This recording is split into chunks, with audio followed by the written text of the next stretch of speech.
Hello, all you degenerate old schoolers, and welcome back to another episode of The Orb. We are still working with super awesome, spicy content here. This is round number 7 of Lobstercon X-Point side event. I mean, you can hear it, even my cat's excited about this. So tonight, we will have Chris versus Lucas. Lucas we've seen playing Lion Dip Bolt. Chris is on his own deck. We're going to take a look at the photos. As always, here's a few pics from Lobstercon. And if you want to come out and join us for some in-person old school, Noah has thrown together the Forest Cup. This is the first round of it. And it's February 1st, right outside of St. Louis, right inside of St. Louis. Who knows? I will be there, and hopefully a bunch of other old school magicians will be there. Big A+ to Noah for throwing this thing together. If you think you can make it, no matter where you're coming from, you can shoot him an email. He's got his phone number up there, or you can just hop in the Discord server and sign up. Registry is open, and I'm sure it will be for a little while till he fills all the way up. So, on to the decks. Here's a quick look at Lucas's deck. His deck's been on this channel so much, we might have to rename this The Lucas Show. He's on Lion Dip Bolt. The reason he is on here so much is because he is out there slaughtering his opponents. Ancestral Recall eats up half of his points. 1 Recall to pull whatever he needs out of the bin and shove it right back in your face. And then 4 go to the Mishra's Factories. That's his 10 points or his X points. Other than that, he has a whole pile of burn. Chain Lightnings, Lightning Bolts, Disintegrates, and just a little extra white removal, Disenchants, and Swords to Plowshares. His creature packages are perfect. It's the easy 1-drop creatures, Acacian Javelineers and Savannah Lions, and the Pump Knights, Order of Lightbeer, and he also has a playset of dips in there, a myriad of dual lands, and then in his sideboard, he's running Divine Offering, couple extra Disenchants, an extra Swords to Plowshares, a Karma, 2 Blue Elemental Blasts, 2 Psychic Purges, a Sleight of Mind just to deal with those Circle of Protections, 2 Artifact Blasts, and 2 Icy Manipulators. Gotta love the Icies in there. That makes it the highest casting cost card that he has. 2 Icies in the Karma. So he's 6-0, and so is his opponent Chris. Let's take a look at Chris's deck. So Chris has been slaying mere mortals all day long, and we can see he's on a dead guy build. His points, 3 Hymn to Torok, that makes up 6. So Lucas wants to draw extra cards, Chris wants to rip them out of your hand and throw them straight into the trash can.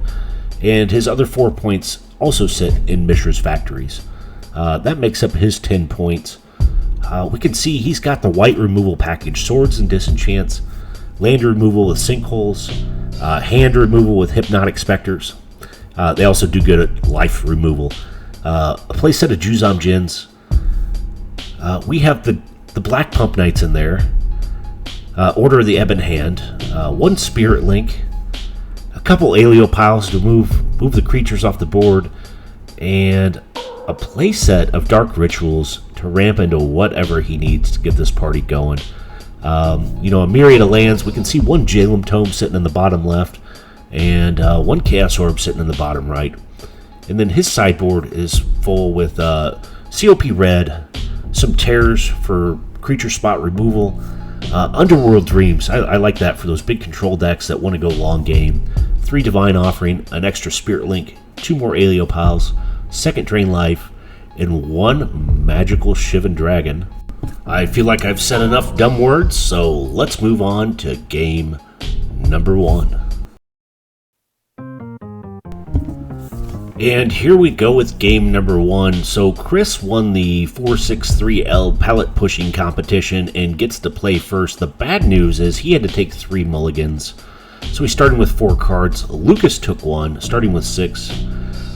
And we can see they're in it. 2 Swamps down and Hymn to Torok, immediately trying to balance out the card advantage that Lucas has. Chris takes 2 to the bin, 2 Acacian Javelineers, straight into the garbage. Savannah Lions are striking in first, dropping Chris to 18, and a new Savannah Lions is found, but a land drop's missed by Lucas. Chris does find a Mishra's Factory. And look at this, double Savannah Lions in. This game is already flying by. Chris drops to 14, finds his fourth mana source, and pumps out a Juzam Jin. Down to 13, but that will keep those Lions at bay. Order Light Beer, which can walk right around that Juzam.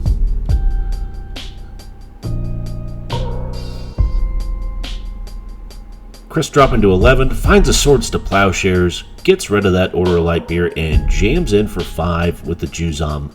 The bad news is, those Savannah Lions are going to be coming back for 4 a turn, and Juzam deals the 5th point of damage in the upkeep. Yeah, Chris dropping to 7. Although he does have a blocker with the Factory. And look at this. Lucas finding a Chaos Orb. Chris is on 6 in his upkeep. Tapping 2. Oh, Sinkhole's that plateau. It takes him off red. That'll slow Lucas down with all his burn spells. Jams Juzam Jin back in. Lucas dropping to 12. Oh, activates the Factory, takes a point, 4 more from Savannah Lions, and the upkeep, he is murdered by his own Juzam Jin. You gotta pay that man well, otherwise Juzam comes back to haunt you. Tough break, especially starting with 4. Glad to got to see him power out a Juzam. Lucas had all the answers and plenty of damage in for game number 1. So, on to game number 2. These two are going to swap out some cards and we'll check out the action. And here we are with game number 2, Lobstercon X Point Finals 2024. Chris is on the play again and fires down a Mishra's Factory. It's good to get your points out early. Lucas decides to play out a Tundra and another Savannah Lions. Chris shows up with a second Factory.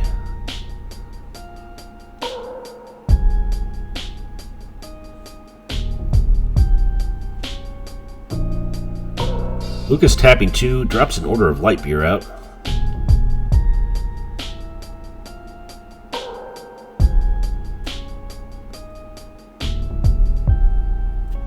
I assume Chris wants to play the little bit slower game, let his board develop so he can shove out some Juzams. And I was wrong with that, because as soon as I said that, he chucks down a Dark Ritual. And he's ready to party now. So attacking the mana base, taking him off of blue. And looks like he's going to send in his Factory for 2. An optional pump, that drops Lucas to 17. First blood of the game is in.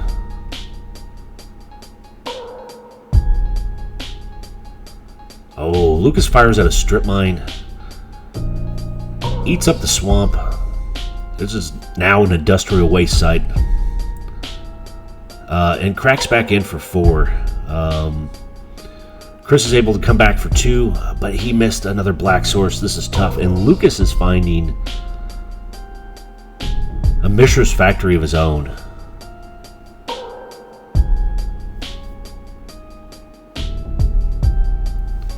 Chris is at 12, wants to leave his blockers open. One of the Factories. Lucas tapping 3, plays out a Dib. And the Dib can fly right over those Factories. Chris does find a third Factory. Probably not ideal for what he was looking for here. So, most of the time, Mishra's Factories are nothing but a blessing, but when you need colored mana and you keep ripping them off the top, they don't help a whole lot. Chris still has 6 in hand. Lucas has 4.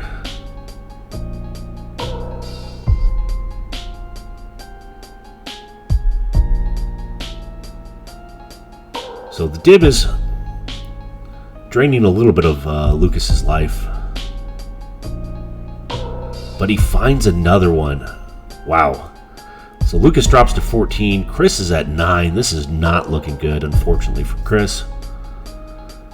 Finds a black mana source. Double taps the swamp, and it looks like he's sending his factory in. And Lucas is going to block. He's doing a double block with the Dib and Svan Alliance. Yeah, trades a lion for a factory. Lucas drops to 12. Chris is on 9. Oh, this is just brutal.